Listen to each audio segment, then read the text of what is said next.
Halo Sobat Rumah Tani Bali, ketemu lagi dengan saya Putu Novianti. Hari ini kita akan sharing rahasia sipon 2 minggu sekali.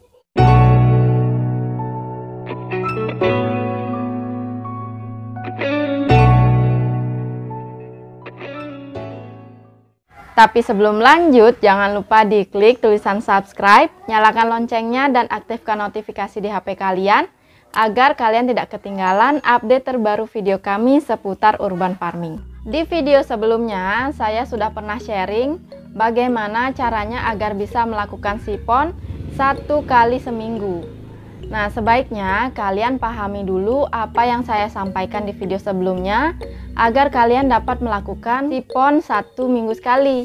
Dan setelah kalian memahami itu, barulah kita naik kelas menjadi sipon 2 minggu sekali. Kenapa saya batasi 2 minggu sekali? Karena kita juga harus melakukan sortir. Sebenarnya sipon 2 minggu sekali ini bukanlah hal yang baru ya teman-teman.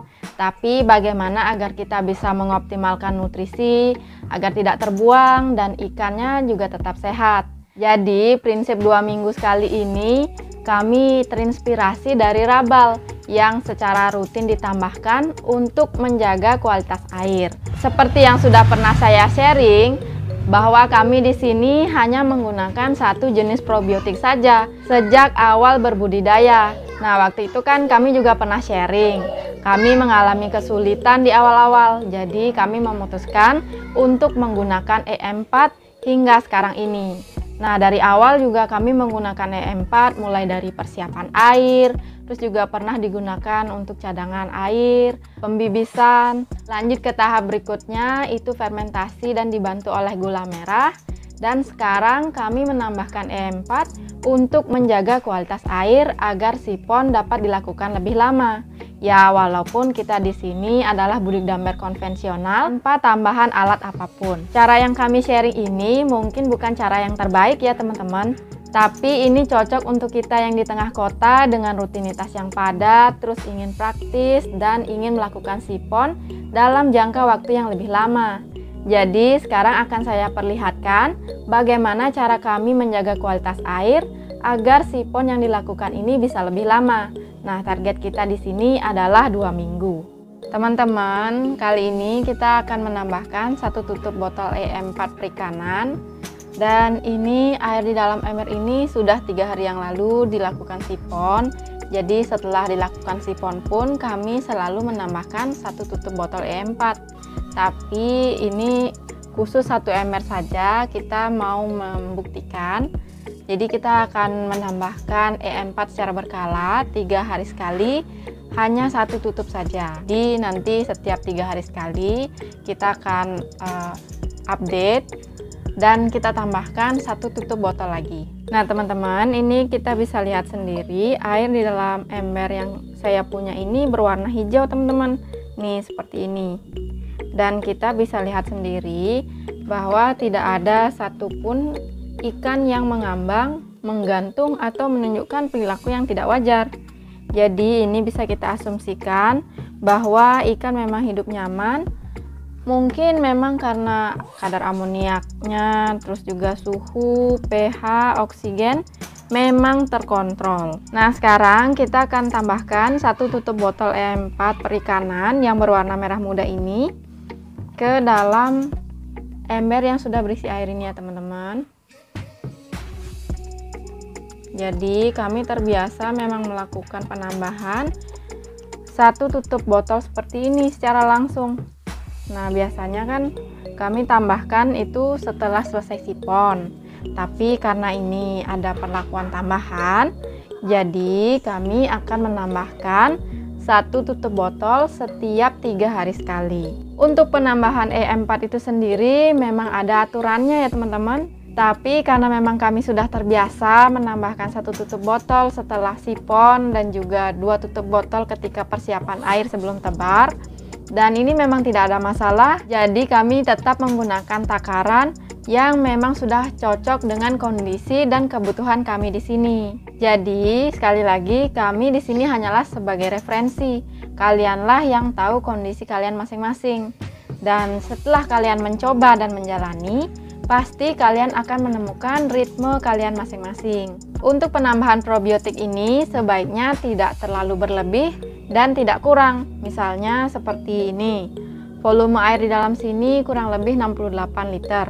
Jadi kalian tambahkan misalnya 1 tetes E4 saja, atau malah kalian tambahkan 10 tutup botol E4. Ritme-ritme yang memang sesuai dengan kebutuhan kalian akan dapatkan ketika kalian sudah mencoba dan kalian menjalani Budik Damer ini. Jadi nanti kita akan update 3 hari lagi sekalian dengan penambahan 1 tutup botol E4 lagi.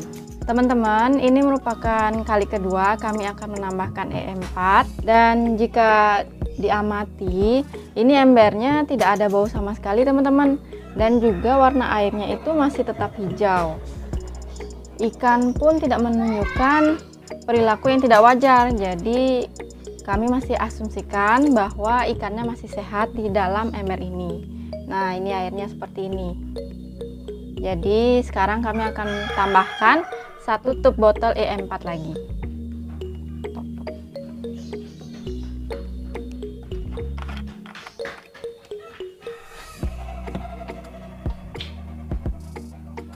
Kami memilih menambahkan E4 ini ketika pagi ataupun sebelum matahari terik. Nih. Nanti akan kita update 3 hari lagi.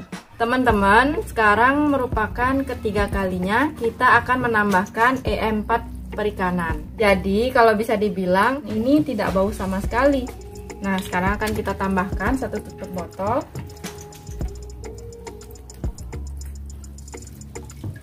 Nah, seperti ini. Kalau kita amati sih, untuk perilaku lele itu tidak menunjukkan perilaku yang tidak wajar, dan untuk nafsu makannya juga tetap masih lahap sekali teman-teman.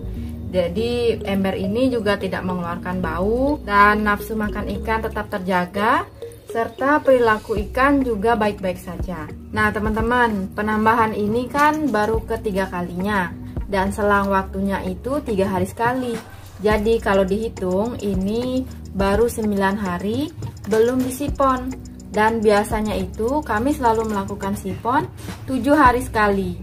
Jadi ini sudah lebih 2 hari tidak disipon, dan seperti yang kita lihat bahwa di sini juga tidak ada lele yang mati, dan ember juga tidak mengeluarkan bau yang kurang sedap.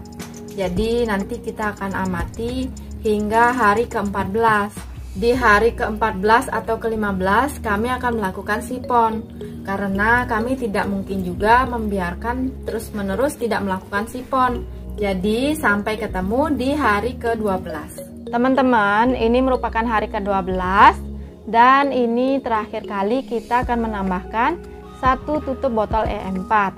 Dan jika kita amati, sudah hampir 2 minggu ember tidak mengeluarkan bau yang kurang sedap ataupun menunjukkan ikan dengan perilaku yang kurang wajar. Dan untuk warna air, ini masih sama seperti yang pertama kali saya tunjukkan. Dan sekarang kita akan menambahkan 1 tutup botol lagi.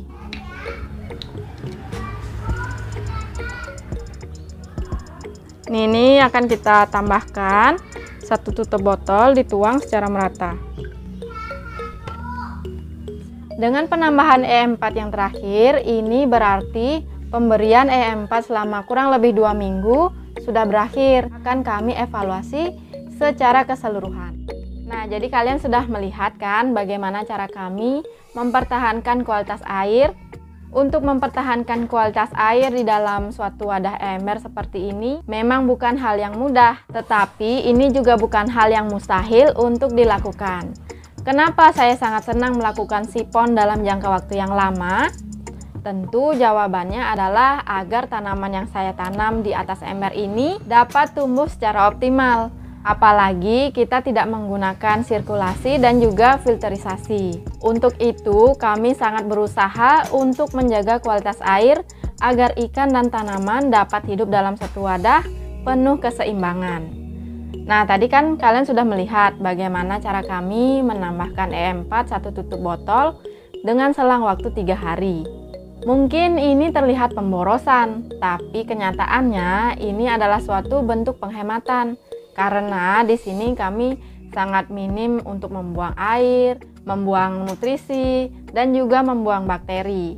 Lalu muncul pertanyaan, kenapa tidak sekalian menggunakan rabal? Kan rabal ini bisa dikultur dari EM4, tentu akan lebih hemat dan jumlahnya lebih banyak.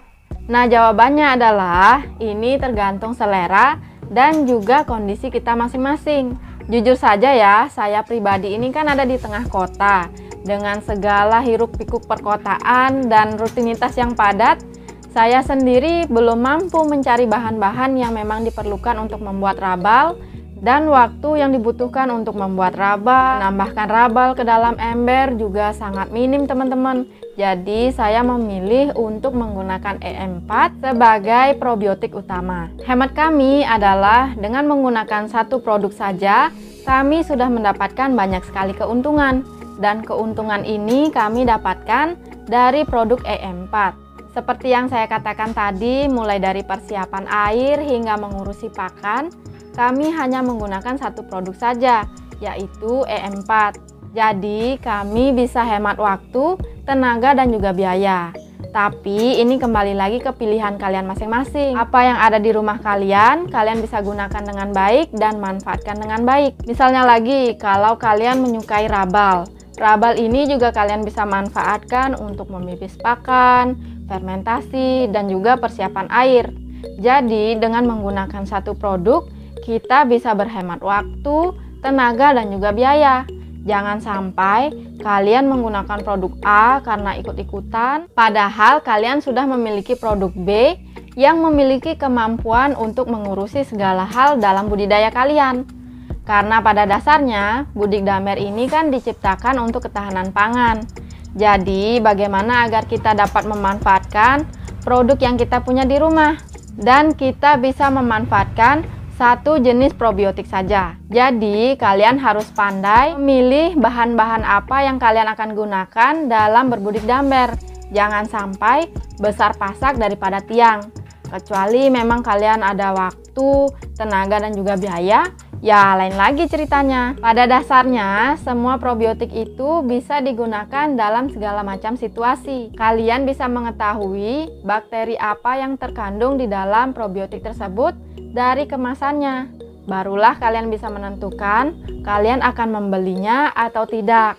Mengingat kita hanya skala urban farming dan hasilnya kita hanya nikmati sendiri. Jadi kita harus pintar-pintar memilih bahan-bahan apa yang akan kita gunakan. Tujuan kami menambahkan EM4 secara berkala ini adalah untuk mempertahankan jumlah bakteri pengurai, sehingga bahan organik berbahaya yang terbentuk secara terus-menerus ini dapat ditekan oleh bakteri pengurai secara terus-menerus juga. Mengingat di sini kita kan tidak menggunakan sirkulasi dan juga filterisasi, dan juga tidak ada rumah bakteri. Sehingga diharapkan dengan penambahan EM4 secara berkala ini, kita dapat menjaga kualitas air. Sebenarnya sudah lama sih kami menggunakan metode ini, tapi baru sekarang kami sharing ke kalian. Sebagai informasi saja, bahwa terakhir kali kami melakukan sipon, kami hanya mengambil air kurang lebih 20 liter.